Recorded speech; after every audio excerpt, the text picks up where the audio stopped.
The boss wants you to separate these dates and times into two separate columns. So in this video, we'll show you two ways to accomplish this. Let's get into it. As you can see, here we have a list of dates and times in one cell, a column for the date, and a column for the time.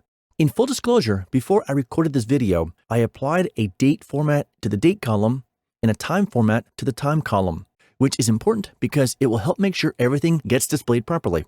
Okay, to separate the date and time, type equal int, open parentheses, click the cell with the date and time, and press enter. And we can drag things down. Next, to show just the time, click in the column next door and type equal, click on the cell with the full date, then a minus sign, then click the cell with the integer formula, press enter, and we can drag that down as well. Now, let's explain what's going on so you understand. The reason this works is because Excel stores dates and times as serial numbers. If we go over here and select this chunk of cells, then clear the formats, you'll see the full serial number.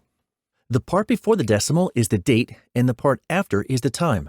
So the integer function extracts just the date portion of the serial number. The subtraction that we did pulls out just the time. The date and time formats that we applied ahead of time just make everything look correct.